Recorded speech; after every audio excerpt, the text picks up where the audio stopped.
할렐루야. 아멘. 할렐루야. 아멘. 아멘. 오늘 또 한 주간의 삶을 통해 주님께 예배하기 위해 이 자리에 나오신 여러분들 한 사람 한 사람을 진심으로 환영하고 축복합니다. 우리 오늘 찬양할 때 하나님께 정말 우리가 노래하는 것은 오직 주님의 은혜와 주님의 사랑이고 또 우리가 그분의 사랑 없이는 살 수 없음을 다시 한 번 더 날마다 고백하며 나아가는 우리가 될 수 있도록 이 시간 그렇게 예배를 통해 하나님께 나아갔으면 좋겠습니다. 우리 함께 자리에서 일어나서 찬양합시다.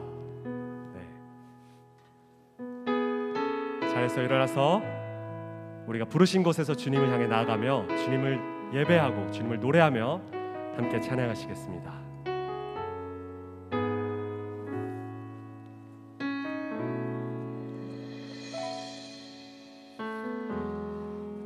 따스한 성령님 마음으로 보내 내 몸을 감싸며 주어지는 평안함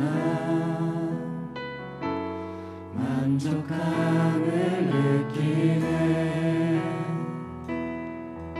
한 번 더 따스한 성령님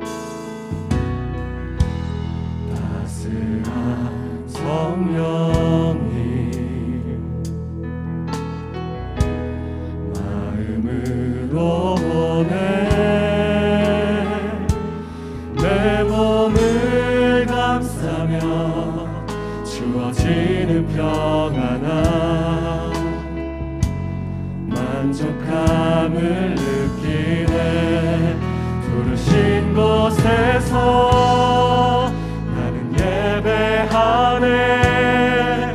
어떤 상황에도 나는 예배하네.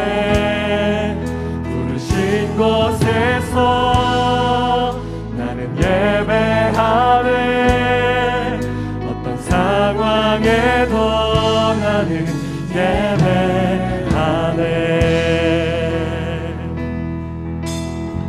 우리 2절로 함께 고백합시다. 사랑과 진리에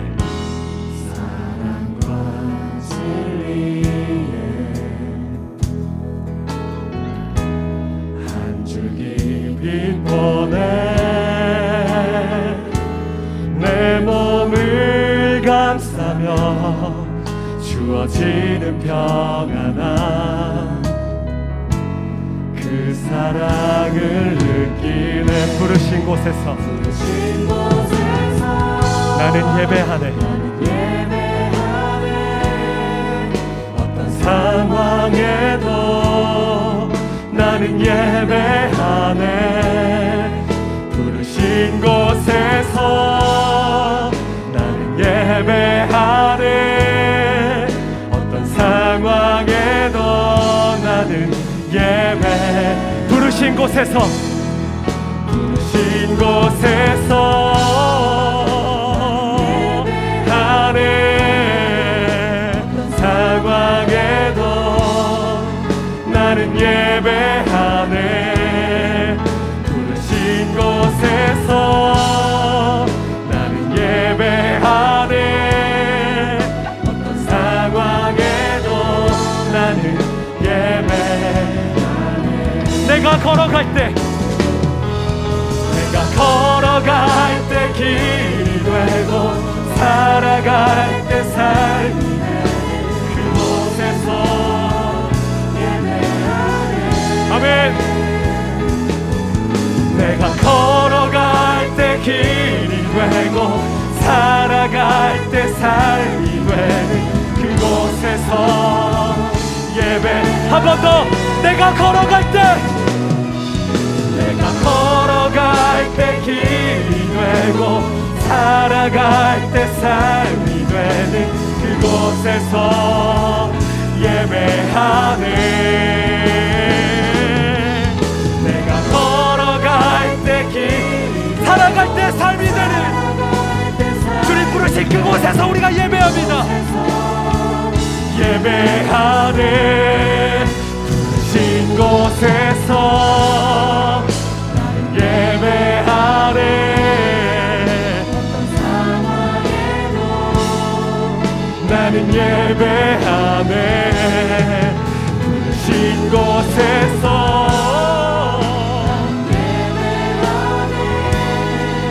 어떤 상황에도 우리 계속해서 예배자로 나아가며 찬양합시다. 부르신 곳에서 나는 예배하네.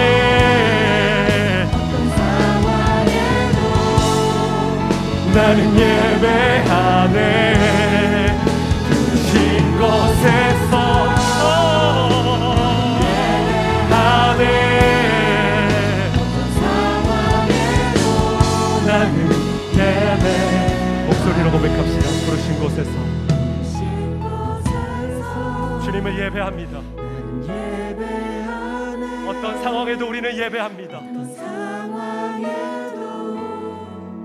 나는 예배하네. 부르신 곳에서 나는 예배하네. 어떤 상황에도 나는 예배하네.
나는 노래하네. 나는 노래하네. 날 구원하신 주의 은혜 모든 것을 주께 맡기고 내 삶 주께 드리리. 누가 우리를 주의 사랑에서 끊을 수 있으리. 나 이제 주만 위해 살겠네. 그 어떤 것도 받지 못하네. 주님의 사랑 작은 나를 감싸네. 오 주의 영광 안에 살겠네.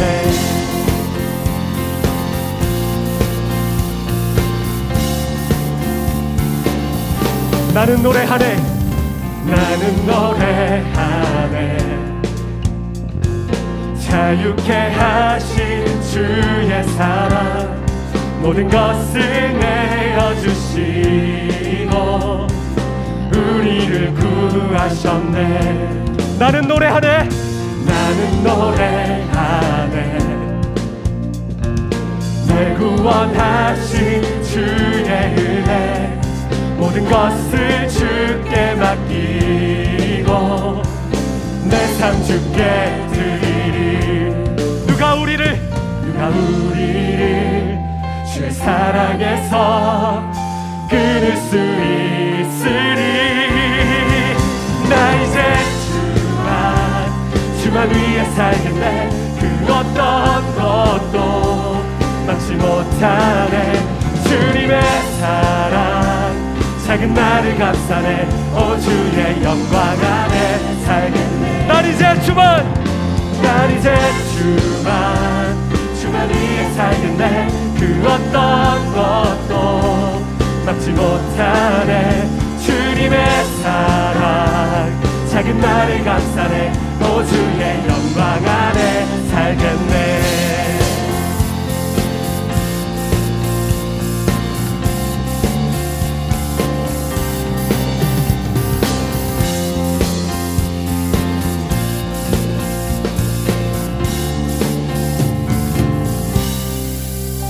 난 이제 주만 위해 살겠네. 그 어떤 것도 막지 못하네. 주님의 사랑 작은 나를 감싸네. 주의 영광 안에 살겠네. 날 이제 주만 위해 살겠네. 그 어떤 것도 막지 못하네. 주님의 사랑 작은 나를 감싸네. 주의 영광. 한 번 더. 날 이제 주만 위해 살겠네. 그 어떤 것도 막지 못하네. 주님의 사랑 작은 나를 감싸네. 주의 영광 안에 살겠네.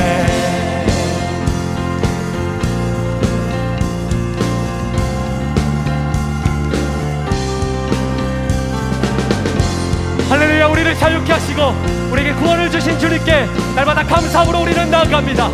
주님께 감사와 영광의 박수 올려드립시다. 할렐루야. 아멘.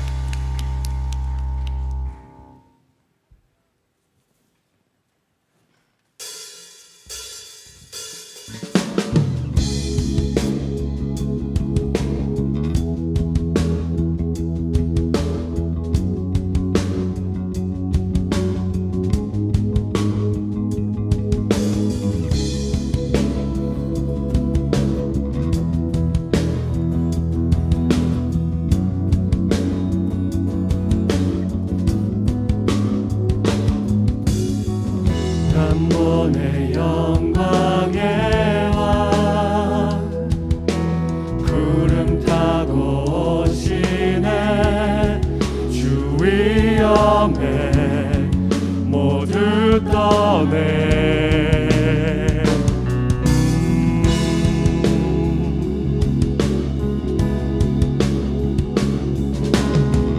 난 보내 사랑의 주 구름 잘을 지키네. 노래하고 찬양하네. 호산나 호산나 호산나 높은 곳에. 호산나 호산나 호산나 높은 곳에.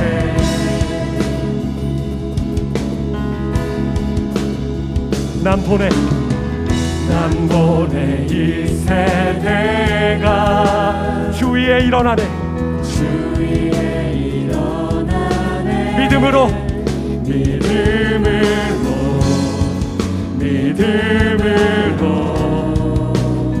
난 보내 큰 부흥이.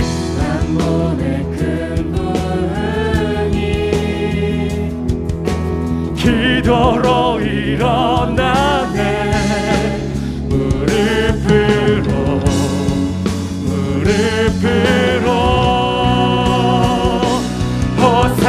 호산나 호산나 호산나 높은 곳에. 호산나 호산나 호산나 높은 곳에. 호산나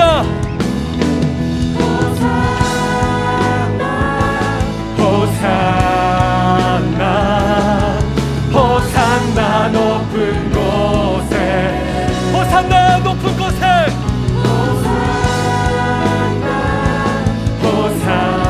호산나 호산나 높은 곳에.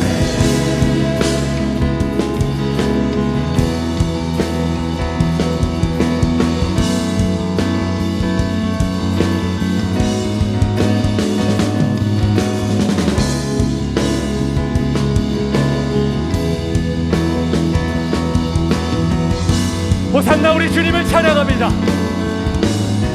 나의 마음을 깨끗해.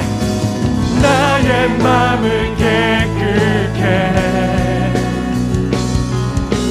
나의 눈 열어 보게 하소서.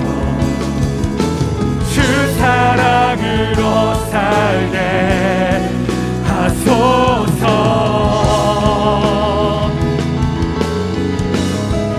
주의 아픔 느끼며 주의 아픔 느끼며 주 나라 위에 모든 들이 이 땅에서 영원한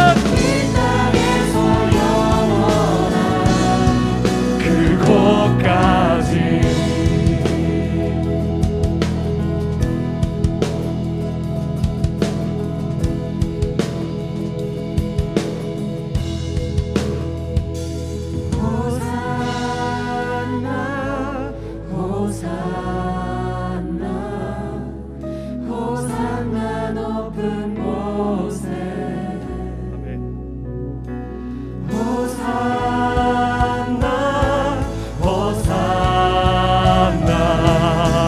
호산나 높은 곳 호산나 호산나 호산나 호산나 높은 곳에 호산나 높은 곳에 호산나 호산나 호산나 높은 곳 한 번 더 호산나 호산나 호산나 호산나 높은 곳에 호산나 높은 곳에 호산나 호산나 높은 곳에 호산나 높은 곳에 호산나 높은 곳에 호산나 높은 곳에. 우리 함께 기도하길 원합니다. 우리가 주님 앞에 이렇게 나왔습니다. 이제 주님께 기도하며 나가기를 원합니다. 우리의 삶을 주님께서 받아주시고 우리에게 구원을 허락하신 주님께 감사함으로 날마다 기쁨으로 믿음으로 나가게 해달라고 우리 같이 주님을 찾으며 같이 기도하도록 하겠습니다. 우리 주님 이름 한번 크게 부르짖고 기도하시겠습니다. 주여!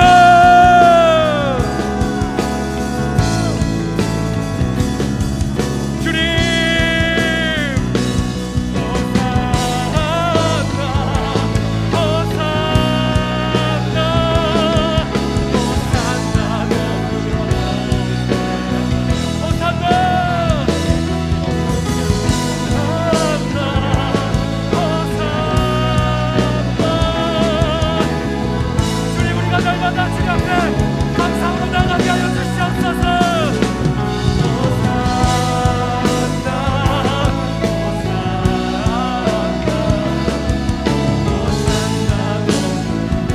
주님 우리가 주님께 나아갑니다.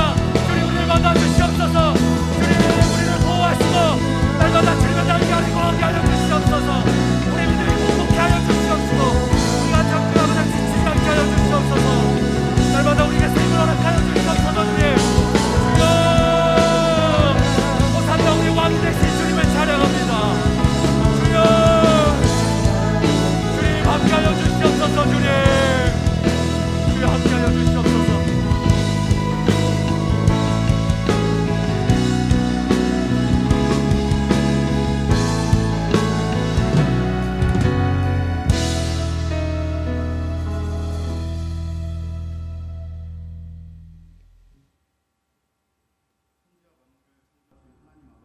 합니다. 우리를 죄에서 구원하신 예수 그리스도의 이름을 높여드립니다. 하늘의 문을 여사 성령의 비를 우리 심령에 내려주소서.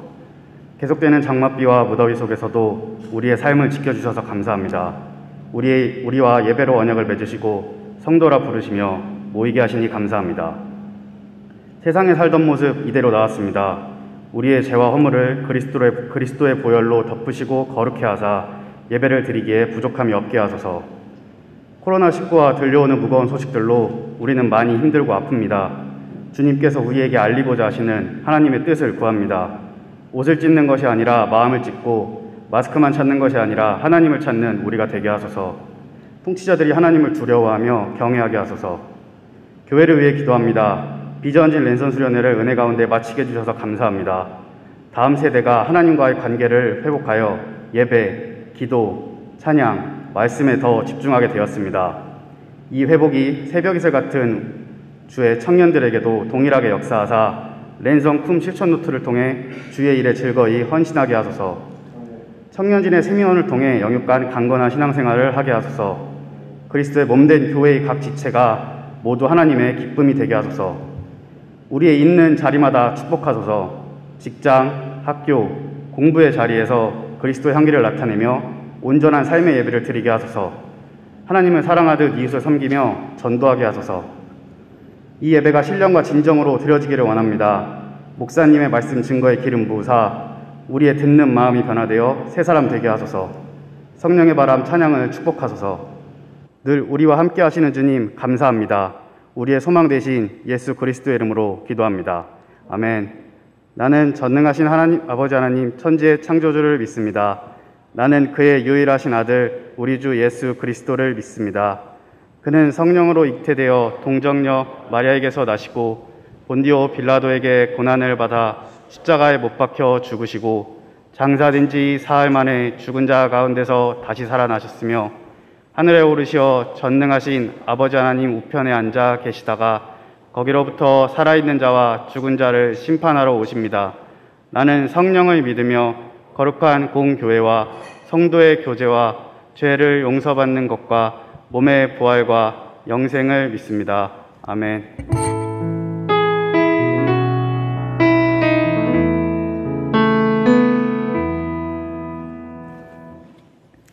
최이삭 형제의 특송과 함께 준비하신 예물을 하나님께 드리겠습니다.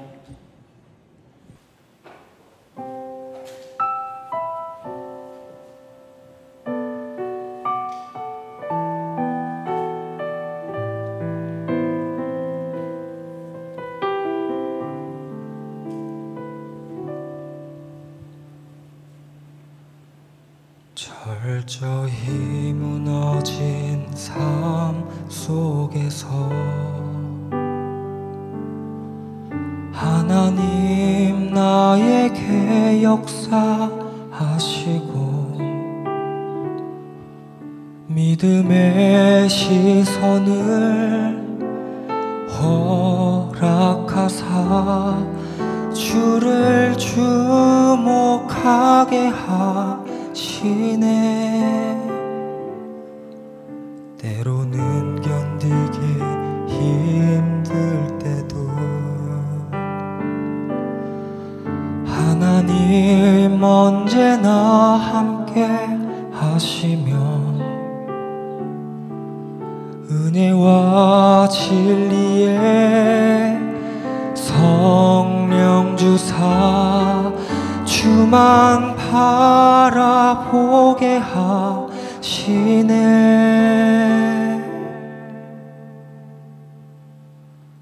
내가 봅니다. 영원한 주를 봅니다. 귀로만 들었으나 이젠 봅니다. 내가 봅니다. 존귀한 주를 봅니다. 연약한 내 영혼이 이젠 주를 봅니다.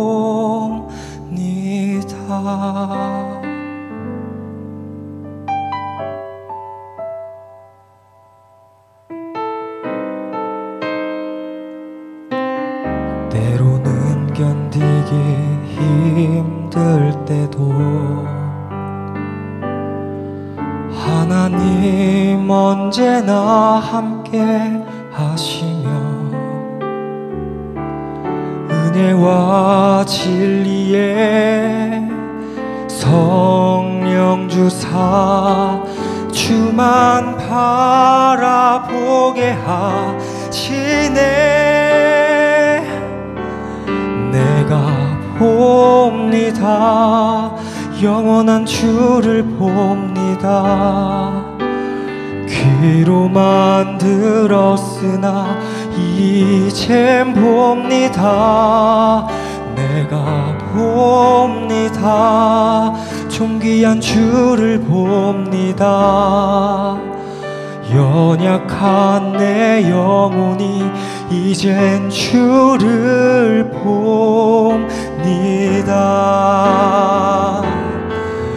내가 봅니다. 영원한 주를 봅니다. 귀로만 들었으나 이젠 봅니다. 내가 봅니다. 존귀한 주를 봅니다. 연약한 내 영혼이 이젠 주를 봅니다.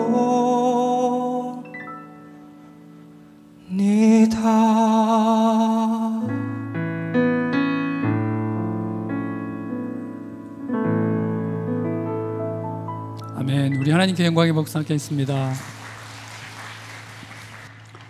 하나님, 비가 오는 중에도 장마 중에도 시간은 흘러서 입추가 지나가고 있습니다. 곡식들이 연그러가는 시간, 입추의 시간들을 지나면서 우리의 삶을 다시 한번 돌아보게 됩니다. 수많은 상황과 여건들이 있지만 그럼에도 불구하고 가을을 준비하는 만물들을 보면서 우리의 상황과 여건들 속에서도 하나님께서 무엇을 또 어떤 열매를 원하시는지 우리의 삶을 점검합니다. 하나님 또한 하나님의 긍휼과 자비하심을 구합니다. 전국적으로 많은 수해 가운데 있는 많은 이재민들을 긍휼히 여겨 주시옵소서. 더 이상 피해가 나지 않도록 도와주시고 또 하루속히 이 모든 것들이 복구되어질 수 있도록 은혜로 함께하여 주시옵소서. 하나님, 우리의 마음과 정성을 주께 올려드립니다. 우리의 헌신을 올려드립니다. 받으시고 흠양하시며 드린 손길마다 기억하시고 만복으로 채워주시옵소서. 이 모든 말씀 우리 주 예수 그리스도의 이름으로 기도합니다. 아멘.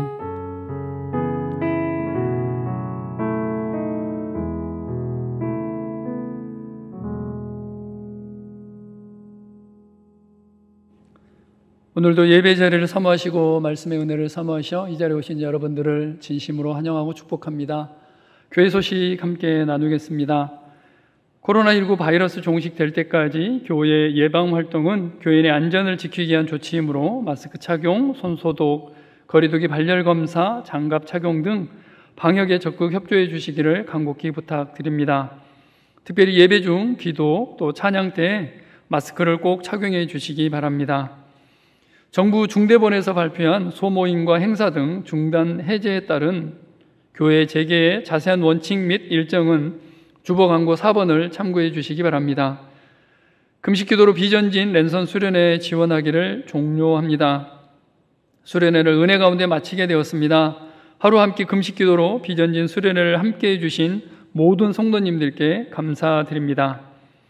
성령의 바람 찬양팀 봉사자 임명입니다. 2부 성령의 바람 전소연 집사님, 송성훈 집사님, 박은선 집사님, 3부 성령의 바람에 윤철 집사님, 김영주 집사님을 찬양팀 봉사자로 임명합니다. 랜선쿰 실천 노트 작성하기 시작 안내입니다. 주일 설교 본문 말씀으로 작성해 주시기 바라며 말씀 요약기 후면에 양식이 있습니다. 영상 보시겠습니다. 비대면 속에서 우리 아이들이, 다음 세대들이 하나님을 경험할 수 있는 것은 우리가 예수님과 동행하는 삶을 살아갈 때 그것을 모습을 보고,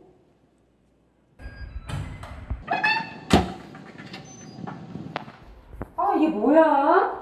엄마가 왔으면 좀 정리 좀 해놓지. 우리가 예수님과 동행하는 삶을 살아갈 때 그것을 모습을 보고 하나님이 누구신지를 알게 된다는 거예요. 오늘 하나님 말씀에 빛이 되겠다고 결단했는데, 아 맞아, 아까 랜선 큰 노트를 아까 하라고 하셨는데 실천 결단을 먼저 한 가지 정해야 되겠네. 아, 이번 주 랜선 큰 실천 노트를 통해서 열심히 한번 성실하게 해보는 거야. 화이팅! 열심히 해보자. 오늘은 월요일이네. 주기도문, 기도 필사하기. 말씀 요약지 2번 소리내어 읽기. 말씀 요약지. 월요일 주기도문 체크, 말씀 요약지 체크. 뭐였더라? 주일 말씀 본문 필사하기. 다 썼다. 오늘 화요일 주일 말씀 필사 체크. 수요일은 기도문이구나. 그리고 카톡방에 공유하기로 했었지?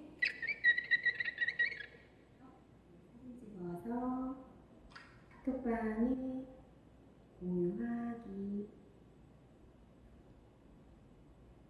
그리고 오늘은 기도, 본문 말씀으로 기도하기 체크. 목요일 결단 실천 확인 및 나눔. 그리고 말씀 요약지 한 번 더 읽기. 그래도 일주일 동안 한 번도 안 빼놓고 열심히 했다. 말씀을 월요일날 2번이나 읽었는데 왜 이렇게 새롭지? 그래도 말씀을 또 읽으니까 좋네. 목요일 체크. 오늘은 금요일 한 주간 감사기도 2가지 적기. 첫 번째, 이렇게 감사할 일이 많은데 왜 이렇게 감사하지 못하고 살았을까? 이제 감사하니까 더 감사할 일이 생길 것 같아. 기분이 더 좋아지네. 금요일 체크. 오늘은 토요일 가족사랑 실천, 한 가지 실천하기를 해야 되는데 뭘 해야 될까? 부모님한테 전화해야겠다. 아빠. 가족사랑 실천 체크. 이렇게 일주일 동안 앤성쿰 실천 노트를 하니까 너무너무 뿌듯하다. 하나님 감사합니다. 저 있습니다. 원하는 생명 남고 주님 볼 수 있다면 나의 삶과 주등도. 제41차 목성현 인지치유 사역이 8월 3일부터 5일까지, 공소대 사역이 6일과 7일에 인천 하기감리교회에서 있었습니다. 은혜 가운데 사역 잘 마칠 수 있도록 중보해 주신 여러분들께 감사드립니다. 교인 동정입니다. 최선옥 권사님의 부친 발인이 8월 1일 토요일에 있었습니다. 황선옥 집사님의 모친 발인이 오늘 있습니다. 함께 위로해 주시기 바랍니다. 강성원, 송세영 집사님 가정에서 등려하셨습니다. 함께 축하해 주시기 바랍니다. 양진석, 이혜리 집사님 가정에서 백현 SE 동물병원 개업하셨습니다. 함께 축하해 주시기 바랍니다. 준비하신 예물은 들어오시면서 헌금함에 봉헌해 주시기 바랍니다. 우리 교회 새로 오신 새가족 여러분 모두를 주님의 이름으로 환영합니다. 함께 신앙생활하기 원하시는 분들은 새가족위원을 찾으시면 친절하게 안내해 드리겠습니다. 기타 교회 소식은 주보를 참고해 주시기 바랍니다. 하나님 말씀 함께 보겠습니다. 오늘 함께 나눌 하나님의 말씀은 요한복음 11장 38절부터 44절까지 말씀입니다. 요한복음 11장 38절부터 44절까지 말씀입니다. 요한복음 11장 38절부터 44절까지 말씀을 함께 교독하겠습니다. 이에 예수께서 다시 속으로 비통히 여기시며 무덤에 가시니 무덤이 굴이라 돌로 막았거늘. 예수께서 이르시되 돌을 옮겨 놓으라 하시니 그 죽은 자의 누이 마르다가 이르되 주여 죽은 지가 나흘이 되었음에 벌써 냄새가 나나이다. 예수께서 이르시되 내 말이 내가 믿으면 하나님의 영광을 보리라 하지 아니하였느냐 하시니 돌을 옮겨 놓으니 예수께서 눈을 들어 우러러 보시고 이르시되 아버지여 내 말을 들으신 것을 감사하나이다. 항상 내 말을 들으시는 줄을 내가 알았나이다. 그러나 이 말씀하옵는 것은 둘러선 무리를 위함이니 곧 아버지께서 나를 보내신 것을 그들로 믿게 하려 함이니이다. 이 말씀을 하시고 큰 소리로 나사로야 나오라 부르시니 함께 읽겠습니다. 죽은 자가 수족을 배로 동인채로 나오는데 그 얼굴은 수건에 쌓였더라. 예수께서 이르시되 풀어놓아 다니게 하라 하시니라. 아멘. 각 나라마다 장례 문화는 굉장히 독특하게 발전이 되어 있습니다. 유대 장례 문화는 임종하면 그날 당일에 장례를 지내는 것이 법으로 규정이 되어 있습니다. 이것은 하나님께서 신명기에서 말씀을 하셨고요. 이스라엘 백성들은 이 말씀에 따라서 그날 장례를 진행하게 됩니다.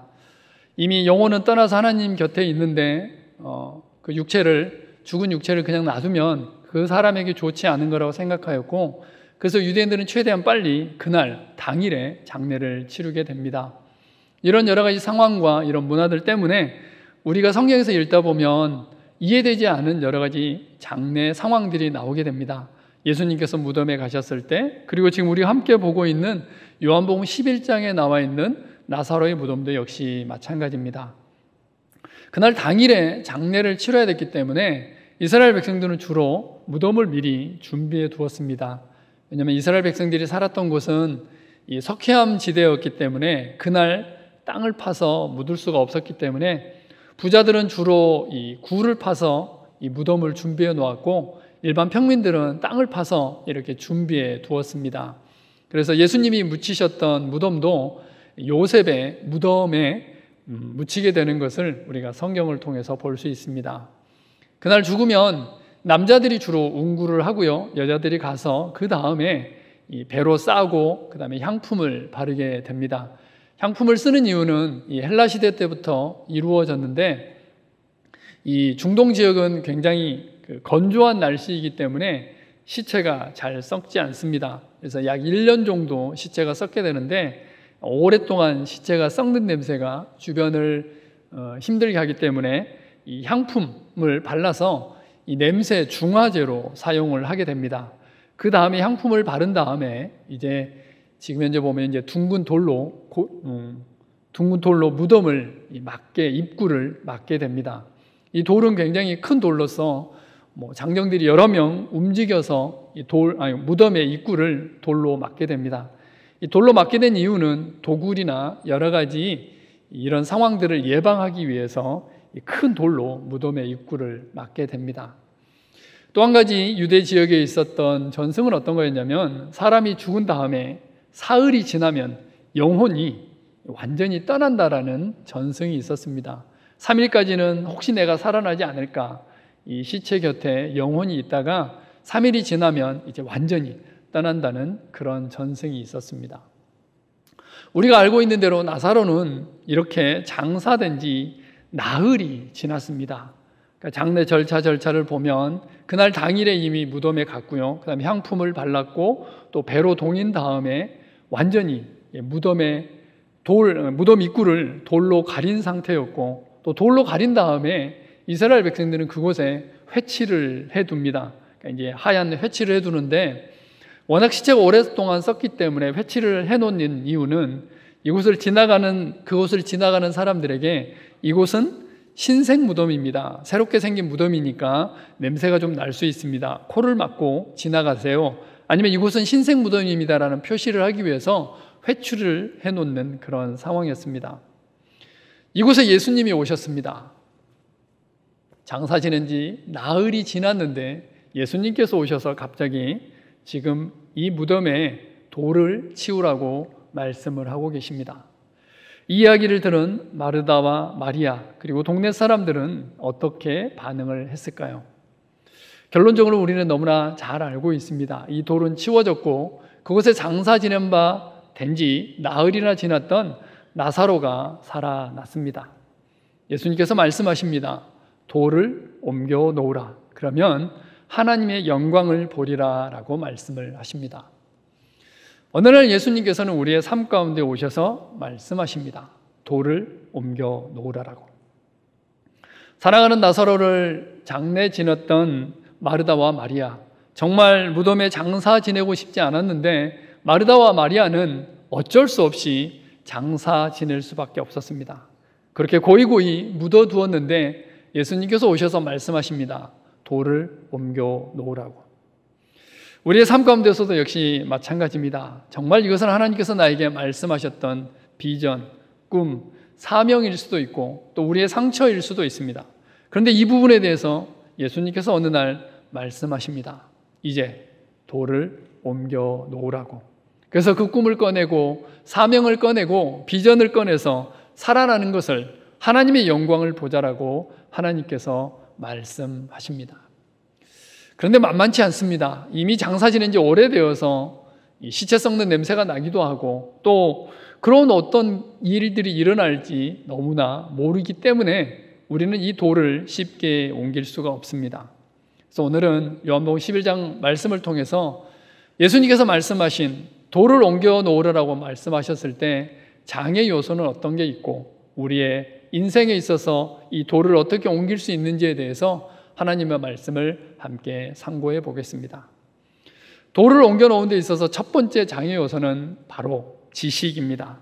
내가 알고 있는 것, 내가 경험했던 것, 내가 알고 있는 상식, 이 모든 것들이 바로 돌을 옮겨 놓는데 장애 요소가 될 수 있습니다. 서두에 말씀드렸던 대로 이스라엘 백성들은 그렇게 생각했습니다. 사람이 죽은 지 3일이 지나면 이 사람은 다시 살아날 가능성이 없다. 이것은 꼭 의학적인 지식이나 아니면 연구를 하지 않아도 우리가 너무나 잘 알고 있는 내용이죠. 사람이 죽은 지 지금 나흘이나 되었고 무덤에서는 썩는 냄새가 나는데 사람이 살아날 가능성이 없죠. 그때 예수님께서 말씀하십니다. 돌을 옮겨 놓으라고. 요한복음 11장 39절과 40절 말씀입니다. 예수께서 이르시되 돌을 옮겨 놓으라 하시니 그 죽은 자의 누이 마르다가 이르되 주여 죽은 자가 나흘이 되었음에 벌써 냄새가 나나이다. 예수께서 이르시되 내 말이 내가 믿으면 하나님의 영광을 보리라 하지 아니하였느냐 하시니, 이것은 상식적으로 통할 수 있는 얘기죠. 아마 우리에게 오셔서 말씀하실 때도 역시 마찬가지일 겁니다. 오랜 기간 동안 묻어두었던 아니면 이미 장사 지낸 꿈과 비전이 있을 수 있고요. 또 우리의 오래된 상처가 있을 수 있습니다. 정말 꺼내기 싫은 그 상처가 있을 수도 있습니다. 근데 예수님께서 말씀하십니다. 자, 돌을 한번 치워보자. 그 돌을 치우고 이제 그 꿈과 비전을 이루어 가자라고 말씀하셨을 때 우리는 이야기합니다. 하나님 아시지 않습니까? 그것은 도저히 있을 수 없는 일입니다. 그리고 내가 한번 해봤는데 그 일은 되지 않는다는 것을 너무나 잘 알고 있지 않습니까? 그래서 그 돌을 감히 치우지 못합니다. 돌을 치울 용기도 없고 또 그 말씀이 이게 무슨 말씀이시라고 고민을 할 수밖에 없습니다. 지금 우리가 무덤 앞에 있는 나사로 무덤 앞에 있는 마르다와 마리아라고 한번 생각을 한번 해보죠. 예수님께서는 도대체 왜 이 무덤의 돌을 치우라고 하시는 걸까? 나사로의 생사를 다시 한번 확인하려고 하시는 걸까? 아니면 미처 장사 지낼 때 나사로의 그 마지막 인사를 못해서 지금 하시려고 하시는 걸까? 이런 여러 가지 생각을 할 수밖에 없고 아마 마르다와 마리아가 가지고 있는 모든 지식과 경험과 상식을 다 동원해서 아마 머릿속에서는 소설을 쓰고 있을 겁니다. 지식, 상식, 경험, 이 알고 있는 여러 가지들이 돌을 옮겨 놓는데 방해 요소로 작용할 수 있습니다. 이 지식에 의거하면 또 상식에 근거한다면 우리는 결코 하나님의 능력을 경험할 수 없습니다. 만약에 마르다와 마리아가 또 동네 사람들이 예수님을 만류했다면 예수님께서 돌을 옮겨 놓으라고 말씀하셨는데 만약에 돌을 옮겨 놓지 않았다면 어떤 일이 있을까요? 맞습니다. 나사로는 결코 살아날 수 없었습니다. 돌을 옮겨 놓은 다음에 예수님께서 말씀하셨고 그 돌을 옮겨 놓았기 때문에 나사로는 살아서 나왔습니다. 성경에 있는 많은 기적들, 성경에 있는 많은 이적들이 바로 이 상식과 경험과 지식들을 넘어서는 경우가 너무나 많이 있습니다. 이 상식선에서 또 만약에 지식선에서 그 일들이 일어난다면 이것을 우리는 기적이라고 이야기하지 않죠. 성경에 나와 있는 몇 가지 예를 한번 좀 보겠습니다. 첫 번째는 군대 장관 아람의 군대 장관인 나아만의 예입니다. 우리 말씀을 함께 교독하겠습니다. 왕하 5장 6절 말씀입니다. 이스라엘 왕에게 그 글을 전하니 일러스되 내가 내 신하 나아만을 당신에게 보내오니 이 글이 당신에게 이르거든 당신은 그의 나병을 고쳐 주소서 하였더라. 엘리사가 사자를 그에게 보내 이르되 너는 가서 요단강에 몸을 7번 씻으라. 내 살이 회복되어 깨끗하리라 하는지라. 나아만이 노하여 물러가며 이르되 내 생각에는 그가 내게로 나와 서서 그의 하나님 여호와의 이름을 부르고 그의 손을 그 부위 위에 흔들어 나병을 고칠까 하였도다. 다메섹 강 아바나와 바르발은 이스라엘 모든 강물보다 낫지 아니하냐. 내가 거기서 몸을 씻으면 깨끗하게 되지 아니하랴 하고 몸을 돌려 분노하여 떠나니. 그의 종들이 나와서 말하여 이르되 내 아버지여 선지자가 당신에게 큰 일을 행하라 말하였다면 행하지 아니하였으리이까 하물며 당신에게 이르기를 씻어 깨끗하게 하라 함이리이까 하니 나아만이 이에 내려가서 하나님의 사람의 말대로 요단강에 7번 몸을 잠그니 그의 살이 어린아이의 살같이 회복되어 깨끗하게 되었더라. 아람의 군대 장관 나아만은 스스로를 장사 지냈습니다. 나병이었기 때문에 아마 그는 자기 얼굴도 또 나병이 있는 그 부분을 꽁꽁 싸서 스스로를 무덤 가운데 갇히게 해놓는 그런 상황이었습니다. 그런데 희소식이 들립니다. 북이스라엘에 선지자가 한 명 있는데 그 사람에게 가면 나병이 나을 수 있다는 얘기였습니다. 그래서 일말의 희망을 가지고 이제 이스라엘 땅으로 갔습니다. 가면 그 선지자가 나와서 아마 손을 얹기도 하고 이 아람의 군대 장관이었기 때문에 아마 그런 축사 과정이나 병을 낫게 하는 여러 가지 행위를 많이 받고 경험을 했을 겁니다. 그래서 나름 나만 장군은 그렇게 생각했습니다. 내가 가면 이 사람이 뛰어나와서 머리에 손을 얹거나 아니면 여러 가지 주술 행위를 해서 병을 낫게 하지 않을까? 이렇게 생각을 하고 갔습니다. 그가 경험했던 것, 그가 알고 있는 지식을 다 동원해서 지금 선지자에게 갔습니다. 웬걸? 그 선지자는 나와보지도 않습니다. 그리고 한마디 합니다. 가서 요단강에 가서 7번 몸을 씻으라라고 얘기를 합니다. 이 나만이 어떻게 반응하는지 우리는 함께 말씀을 읽었습니다. 내 생각에는 내가 경험한 바로는, 내가 알고 있는 지식으로는, 내가 알고 있는 상식으로는 도저히 이것은 있을 수 없는 일이다. 다메섹에는 이 요단강보다 훨씬 더 좋은 강들이 많이 있고 훨씬 더 좋은 환경들이 있는데 왜 내가 굳이 여기까지 와서 이 일을 해야 되나? 나만 장군은 그렇게 생각했습니다. 그런데 그의 부하들이 이야기합니다. 장군님, 이보다 더한 일을 하라고 했을 때도 장군님은 하지 않았겠습니까? 하물며 7번 물에 담그라고 하는 이 일을 왜 안 하려고 하십니까? 라고 애써 못 이겨서 이 일들을 하게 됩니다. 만약에 그가 가지고 있는 상식과 경험과 체험했던 여러 가지들로 이 모든 것들을 결정지었다면 나만은 결코 나병에서 해방될 수 없었을 겁니다. 그는 결코 살아날 수 없었을 거고 그는 결코 하나님의 기적을 체험할 수 없었습니다. 그 순간, 결정적인 순간에 그는 이 모든 지식과 경험을 내려놨기 때문에 하나님의 놀라운 역사하심을 경험할 수 있었습니다. 하나님을 경험하는 것, 하나님의 기적을 경험할 때 가장 큰 걸림돌이 되는 것이 뭐냐면 바로 우리가 알고 있는 지식과 상식입니다. 전문적인 지식이기도 합니다. 이 전문 지식 때문에 또 한 사람이 이 하나님의 경험을, 하나님의 기적을 경험하지 못할 위협에 처해 있었는데 바로 우리가 잘 알고 있는 베드로입니다. 누가복음 5장 말씀 우리 함께 교독하겠습니다. 호숫가에 배 2척이 있는 것을 보시니 어부들은 배에서 나와서 그물을 씻는지라. 예수께서 한 배에 오르시니 그 배는 시몬의 배라. 육지에서 조금 떼기를 청하시고 앉으사 배에서 무리를 가르치시더니 말씀을 마치시고 시몬에게 이르시되 깊은 데로 가서 그물을 내려 고기를 잡으라. 시몬이 대답하여 이르되 선생님, 우리들이 밤이 새도록 수고하였으되 잡은 것이 없지만은 말씀에 의지하여 내가 그물을 내리리이다 하고 그렇게 하니 고기를 잡은 것이 심이 많아 그물이 찢어지는지라. 이에 다른 배에 있는 동무들에게 손짓하여 와서 도와달라 하니 그들이 와서 2배의 채움에 잠기게 되었더라. 아무리 이 본문을 읽어도 저는 베드로가 이해가 되지 않습니다. 베드로의 믿음이 대단한 건지 아니면 베드로가 상식을 벗어나는 건지 이해가 되지 않습니다. 우리가 잘 알고 있는 대로 예수님의 직업은 이 목수였습니다. 베드로의 직업은 고기 잡는 어부였습니다. 이 일의 전문성으로 보면 누가 더 탁월할까요? 베드로가 훨씬 탁월합니다.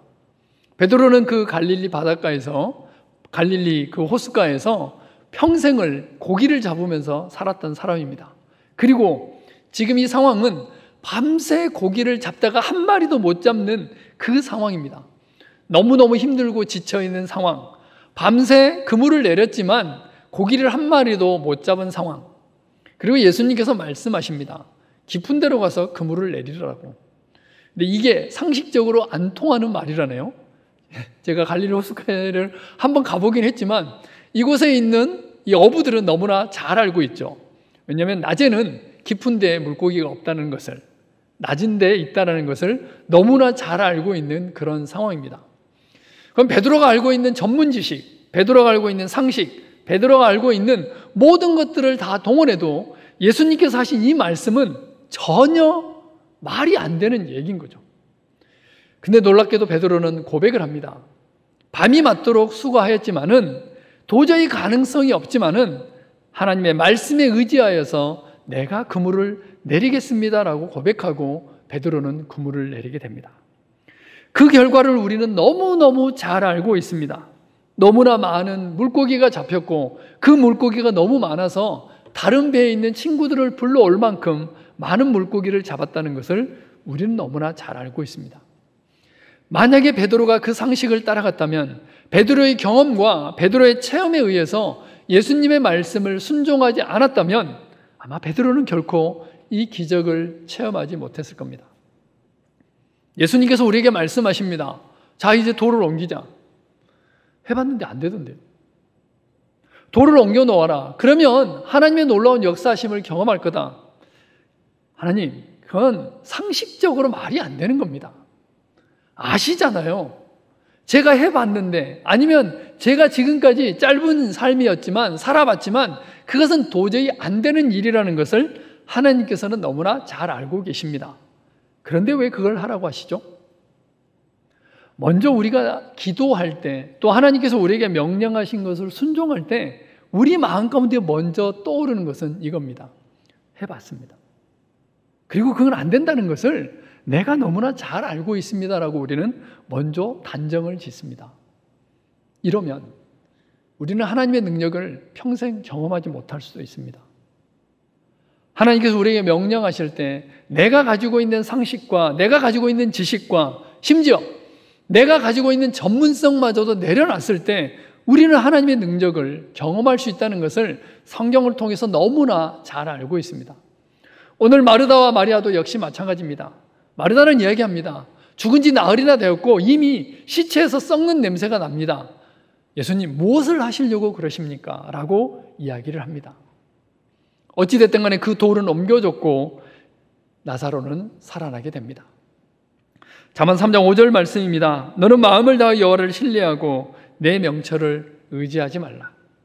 네가 경험했던 것, 알고 있는 지식, 체험했던 것, 주변 사람들의 이야기가 아니고 오로지 하나님의 말씀만 의지해서 나아가라라고 말씀을 하십니다. 예수님께서는 다시 한번 우리에게 도전하십니다. 돌을 옮겨놓자. 꽁꽁 숨겨놨던, 그리고 정말 장사 지내고 싶지 않았던 그 부분에 있어서 이제는 돌을 옮겨놓자라고 예수님께서 말씀하십니다. 상식, 지식, 경험, 주변 여러 사람들의 의견, 이 모든 것들을 지나가서 하나님께서 명령하신 그 명령에만 집중했을 때 우리는 기적을 체험할 수 있습니다. 돌을 옮겨놓는데 또 방해되는 요소가 있는데 그것은 바로 마음입니다.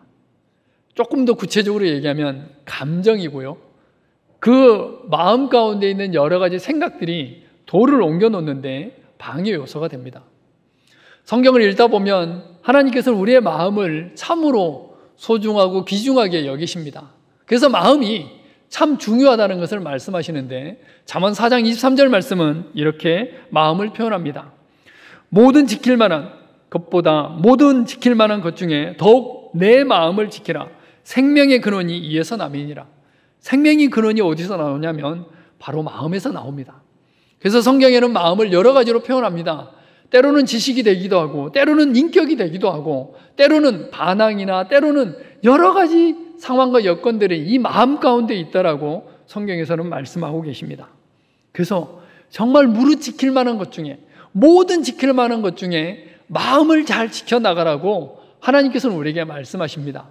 하나님의 말씀을 지켜나갈 때도 마음과 뜻을 다해서 지켜나가라고 우리에게 말씀하십니다. 너는 마음을 다하고 뜻을 다하고 힘을 다하여 내 하나님 여호와를 사랑하라. 오늘 내가 내게 명하는 이 말씀을 너는 마음에 새기고. 너는 마음을 다해서 모든 뜻을 다해서 하나님을 섬기라라고 말씀을 하고 있습니다. 그런데 이 마음을 다해서 섬기는 것, 이게 참 쉽지 않습니다. 이 마르다와 마리아와의 예도 역시 마찬가지인데요.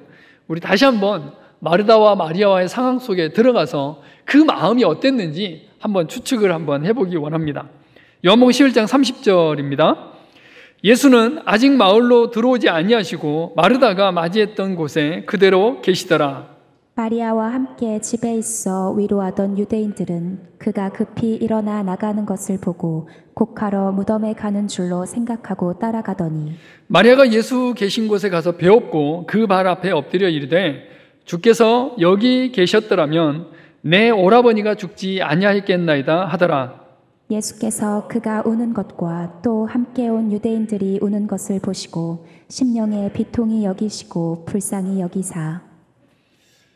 우리 상식적으로 한번 생각하면, 상식이라면 좀 표현이 뭐한데, 이 상황 가운데 다시 가서 한번 우리 상상을 한번 해보죠. 자, 나사로 오빠가 죽었잖아요. 그리고 마르다는 천성적으로 어떤 사람으로 이게 성경이 묘사가 되냐면 손님 접대를 너무너무 잘해요. 그러니까 예수님께서 길을 가실 때도 마르다는 길 가는 예수님을 붙들어서 집에 모셔서 식사를 대접하는 사람입니다. 그리고 동생 마리아는 예수님 무릎 앞에 발치에 앉아서 하나님의 말씀을 드릴 때도 마리아는 어떤 사람이었어요? 열심히 일을 해서 섬기는 사람이었어요. 그러니까 틈만 나면 아시죠? 집에 모셔서 식사를 제공하는 그런 사람입니다. 그런데 오늘 우리가 함께 보고 있는 요한복음 11장에는 이제 마르다가 좀 이상합니다. 왜냐하면 예수님이 오셨어요. 그럼 통상적으로 조문을 가면 어디로 가죠? 집으로 가죠, 집으로. 집에 가서, 뭐 지금 현재 우리나라도 그렇잖아요. 집에 가서 먼저 간단한 식사를 하고, 그 다음에 이미 장사 지낸 지 사흘이 지났으니까 무덤에는 언제 가죠? 그 나중에 갈 수 있는 거죠. 그런데 지금 마을로 들어오지도 않고 예수님을 지금 붙들고 있는 거예요. 누가요? 마르다가.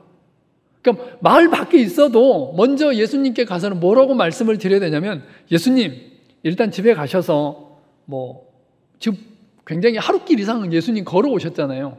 그럼 통상적으로 먼저 해야 되는 것은 예수님께 식사를 제공하고, 또 오는 노정에 힘들지는 않으셨는지 안부도 묻기도 하고, 그런 과정들이 있어져야 되는데 마르다가 어찌된 일인지 예수님을 집안에 모시지를 않습니다.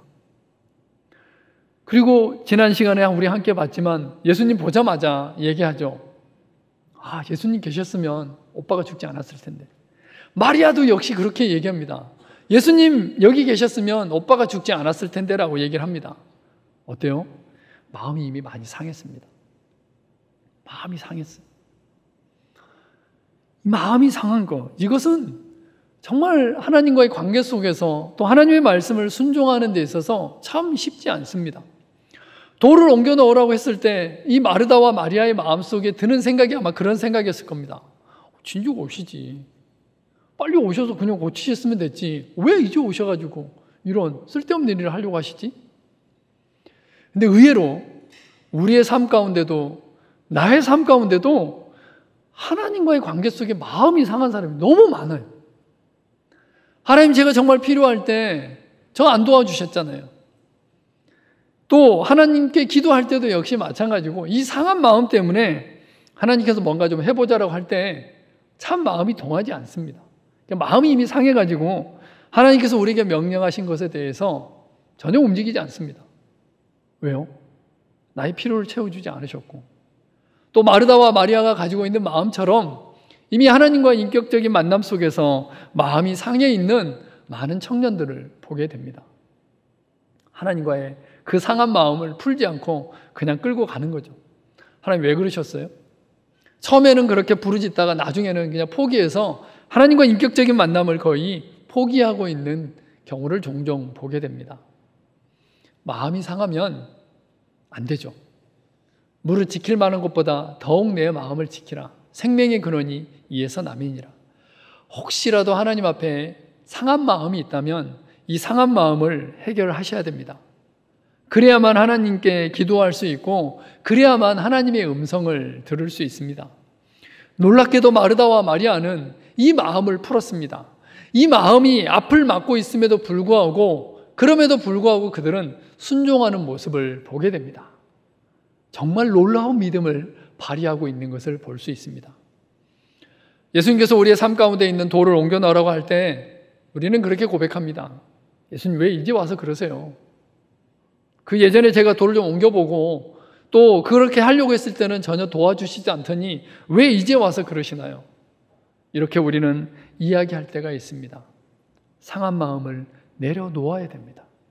하나님과 화해해야 되고, 하나님과 화해는 바로 나한테만 달려있는 거죠. 하나님은 화내지 않으셨거든요.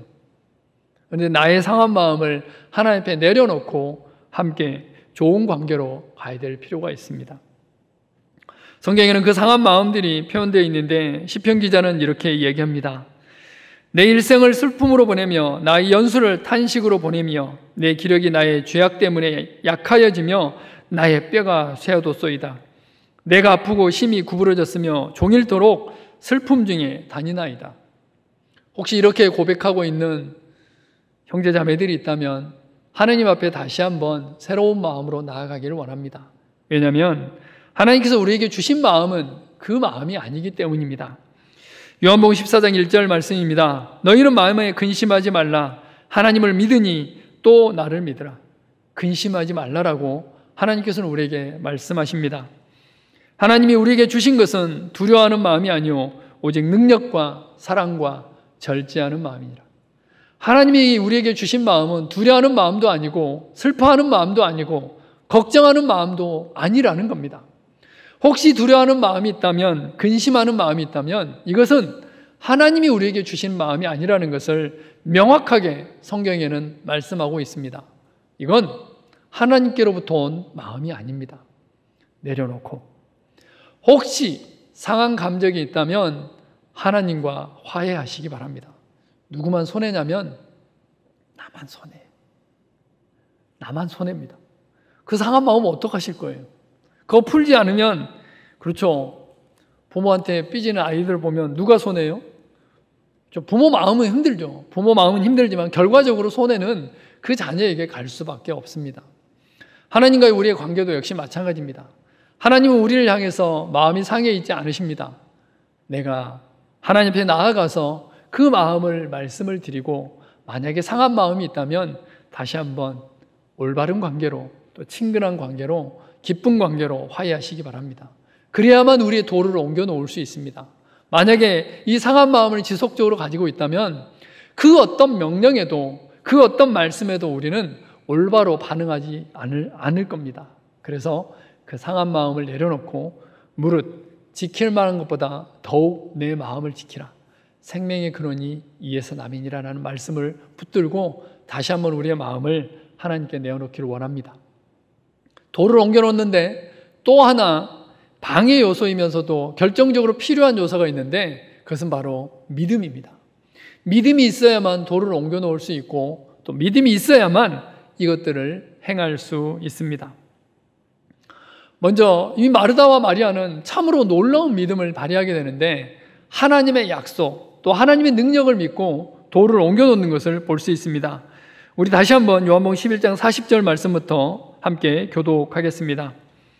예수께서 이르시되 내 말이 내가 믿으면 하나님의 영광을 보리라 하지 아니하였느냐 하시니 돌을 옮겨 놓으니 예수께서 눈을 들어 우러러 보시고 이르시되 아버지여 내 말을 들으신 것을 감사하나이다. 항상 내 말을 들으시는 줄을 내가 알았나이다.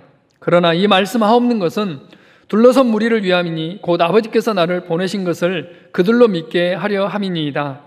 이 말씀을 하시고 큰 소리로 나사로야 나오라 부르시니 죽은 자가 수족을 배로 동인 채로 나오는데 그 얼굴은 수건에 쌓였더라. 예수께서 이르시되 풀어놓아 다니게 하라 하시니라. 예수님께서는 약속을 하셨습니다. 예수님께서는 말씀하셨습니다. 내가 믿으면 하나님의 영광을 보게 될 것이다. 돌을 굴리면 하나님의 영광을 보게 될 것이라고 하나님께서는 먼저 약속하셨어요. 여기서 우리가 한 가지 오해하는 것이 있습니다. 자, 예수님께서 오셨는데 말씀하시기 전에 마르다와 마리아가 무조건 돌을 옮겼다고 한번 생각을 해보죠. 예수님께서 능력을 행하실 계획도 없으시고 또 예를 들어 나사로를 살리실 계획이 없어요. 그런데 마르다와 마리아가 무조건 돌을 옮겨놨어요. 그럼 어떤 일이 있을까요? 원리적으로는 나사로 살아나지 않습니다. 왜요? 약속을 안 하셨거든요. 말씀을 안 하셨거든요. 자, 이게 너무 극단적인 얘기지만 이러는 거예요. 자, 우리가 비행기를 타고 갑니다. 비행기를 타고 갈 때 하나님이 우리를 지켜주시잖아요. 성경이 그렇게 말씀하셨잖아요. 그래서 비행기 문 열고 뛰어내렸어요. 어떻게 될까요? 죽어요. 왜요? 약속을 안 하셨거든요. 그 순간에는 하나님께서 약속을 안 하셨거든요. 말씀을 안 하셨기 때문에 죽는 거예요. 무슨 얘기냐면 하나님이 우리에게 약속하신 것이 있습니다. 말씀하신 것이 있습니다. 그 약속과 또 말씀을 따라서 우리가 행해야 되는 거지 그냥 내 믿음대로 아니면 나의 감정대로 내가 하고 싶은 대로 했을 때 그것은 결코 이루어지지 않는다는 거죠. 우리는 이스라엘 백성들을 통해서 많은 것들을 확인할 수 있습니다. 가나안 땅을 하나님께서 약속으로 주셨는데 이스라엘 백성들이 정탐하고 나서 아니라라고 얘기했죠. 그리고 하나님이 말씀하지 않으셨는데 자기들끼리 올라갑니다. 죽죠. 왜요? 하나님께서 명령하지 않으셨으니까. 하나님께서 약속하지 않으셨으니까 죽을 수밖에 없다는 거죠. 무슨 얘기냐면 예수님께서는 지금 말씀하셨습니다. 내가 돌을 옮겨 놓으면 하나님의 영광을 보게 될 것이다라고 말씀하셨습니다. 그래서 이 믿음에는 두 가지 요소가 필요합니다. 하나는 하나님의 능력, 하나님이 어떤 분이신지를 믿는 것이 필요합니다. 말씀 그대로 하나님의 능력을 믿는 건데 창세기 18장 14절입니다. 여호와께 능하지 못한 일이 있겠느냐? 기한이 이를 때에 내가 내게로 돌아오리니 사라에게 아들이 있으리라. 하나님께서는 모든 것을 행하신 능력이 있다는 것을 아브라함은 믿었습니다. 이 내용이고요. 예레미야 선지자도 이런 고백을 합니다. 슬프도소이다 주 여호와여, 주께서 큰 능력과 표심팔로 천지를 지으셨사오니 주에게는 할 수 없는 일이 없으시니이다. 나는 여호와여 모든 육체의 하나님이라 내게 할 수 없는 일이 있겠느냐. 먼저 있어야 되는 것은 바로 이겁니다.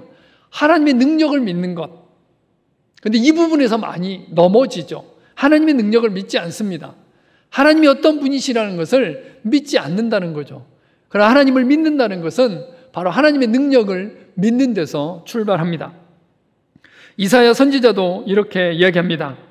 이는 비와 눈이 하늘로부터 내려서 그리로 되돌아가지 아니하고 땅을 적셔서 소출이 나게 하며 싹이 나게 하여 파종하는 자에게는 종자를 주며 먹는 자에게는 양식을 준 것 같이 내 입에서 나가는 말도 이와 같이 헛되이 내게로 되돌아오지 아니하고 나의 기뻐하는 뜻을 이루며 내가 보낸 일에 형통함이니라. 하나님의 말씀은 결코 헛되이 돌아오지 않고 비와 눈이 하늘에서 내려서 땅을 적시고 곡식을 또 열매를 맺게 하는 것 같이 하나님의 입에서 나오는 말은 결코 헛되이 돌아오지 않겠다라고 약속을 하고 계십니다. 첫 번째는 하나님의 능력을 믿어야 됩니다. 하나님께서 행하신 그 놀라운 능력을 믿었을 때 우리는 돌을 옮겨낼 수 있습니다.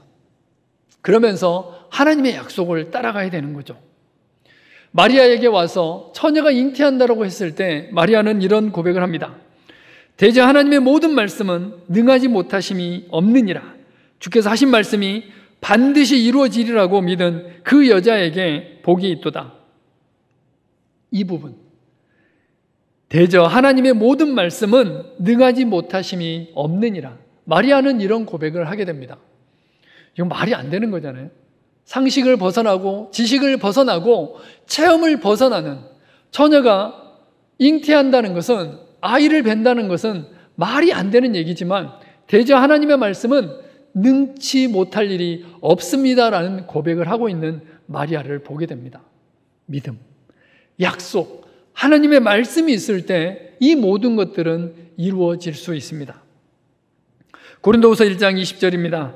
하나님의 약속은 얼마든지 그리스도 안에서 예가 되니 그런지 그로 말미암아 우리가 아멘하여 하나님께 영광을 돌리게 되느니라. 게으르지 아니하고 믿음과 오래 참음으로 말미암아 약속들을 기업으로 받는 자들을 본받는 자 되게 하려는 것이니라. 약속입니다. 하나님께서 나의 삶 가운데 하시는 약속이 있어야 됩니다. 하나님께서 나에게 주신 약속이 없이 무조건적으로 내가 밀어붙인다고 해서 되는 것이 아니라는 거죠. 하나님은 능력이 있으신 분이십니다. 그러나 하나님께서 우리에게 우리의 삶 가운데 약속을 주셨을 때 우리는 그 약속을 믿고 약속을 주장하면서 하나님 앞에 나아갈 수 있습니다. 이 약속을 믿고 나아갔던 아브라함을 우리는 믿음의 조상이라고 얘기합니다. 우리 로마서 4장 20절과 21절 말씀을 한 목소리로 함께 읽어보겠습니다. 시작. 믿음이 없어 하나님의 약속을 의심하지 않고 믿음으로 견고해져서 하나님께 영광을 돌리며 약속하신 그것을 또한 능히 이루실 줄을 확신하였으니. 아브라함은 이 약속을 의심하지 않았습니다. 아까 서두에 봤던 창세기 18장에 나와 있는 이제 이삭이 나올 것이다. 100살 된 아브라함에게 또 이미 정수가 끊어진 사라에게 아들을 낳게 하겠다는 하나님의 그 약속을 의심하지 않았습니다. 그래서 그는 믿음의 조상이 되어졌습니다. 하나님께서 우리에게 말씀하십니다. 돌을 옮겨 놓으라고. 꽁꽁 숨겨 놓았던 우리의 그 시체가 있습니다. 정말 묻고 싶지 않았던, 또 장사 지내고 싶지 않았던 그 시체가 우리에게는 있습니다. 그래서 거기서 냄새가 스물스물 나기 시작합니다. 그 냄새는 나를 힘들게 하고 주변 사람들을 힘들게 합니다. 그런데 예수님께서는 우리에게 오셔서 말씀하십니다. 이제 돌을 옮겨 놓자. 그거 꽁꽁 숨겨놨는데, 그거 장사 지냈는데 이제 더 이상 그건 놔두지 말고 이제 돌을 옮겨 놓자라고 하나님께서는 우리에게 말씀하십니다. 이것이 무엇인지는 우리 각자가 하나님 앞에 기도했을 때 하나님께서는 말씀하실 것입니다. 그런데 참 두렵습니다. 그 무덤에 돌을 굴리면 시체가 있고 냄새는 더 심하게 날 것이고 또 그 돌을 옮겼을 때 어떤 일이 일어날지 우리는 잘 모르기 때문입니다. 우리가 경험해봤고 지식과 상식을 다 동원했을 때 그 일은 도저히 일어나지 않을 것이라고 단정짓고 또 이미 한번 해봤기 때문에 그 일은 있을 수 없는 일이라고 우리는 돌을 옮기려 하지 않습니다. 지식도 내려놓고 또 우리가 그것을 하려고 했을 때 하나님께서 우리를 도와주시지 않는 것 같다라고 이미 우리는 마음이 상해 있을 수도 있습니다. 그러나 예수님께서는, 하나님께서는 우리에게 말씀하십니다. 돌을 옮겨 놓으라고. 다시 한번 하나님을 향한 믿음, 나의 삶 가운데 또 우리 공동체 가운데 역사하실 하나님의 능력, 또 하나님의 약속을 믿고 우리는 돌을 옮겨 놓아야 됩니다. 밤새 수고했지만 나가 가지고 있는 상식과 지식으로는 또 내가 체험했던 모든 것으로는 도저히 이해가 되지 않지만 예수님께서 그물을 내리자, 깊은 데로 가서 그물을 내리자 했을 때 우리는 하나님의 능력과 그 약속을 믿고 그물을 내려야 됩니다. 돌을 옮겨놨을 때 우리는 기적을 체험할 수 있습니다.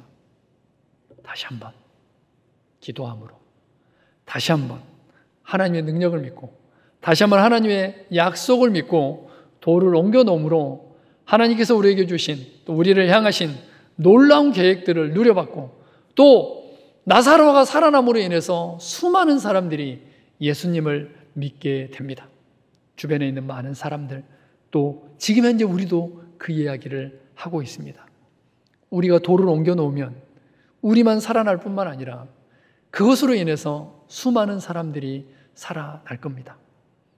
과감하게, 순종함으로, 믿음으로 돌을 옮겨 나와서 하나님의 기적을 체험하고 또 그 기적을 통해서 수많은 사람들에게 하나님의 영향력을 흘려보내는 우리 모두가 되기를 간절히 소망합니다. 하나님 감사합니다.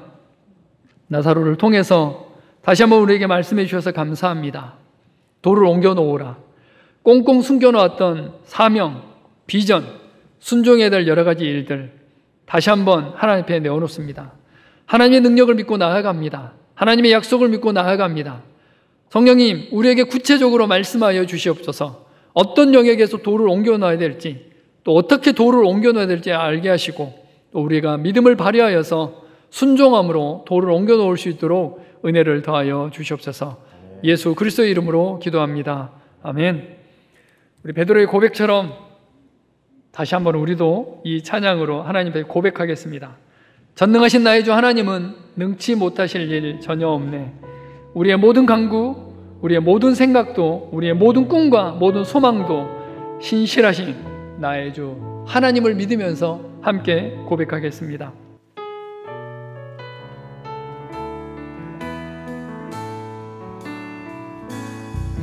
전능하신 나의 주 하나님을 능치 못하실 일 전혀 없네.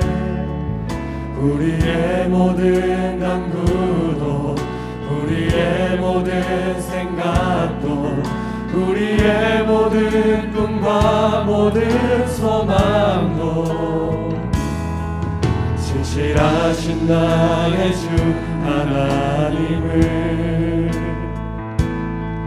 우리의 모든 괴로움 바꿀 수 있네.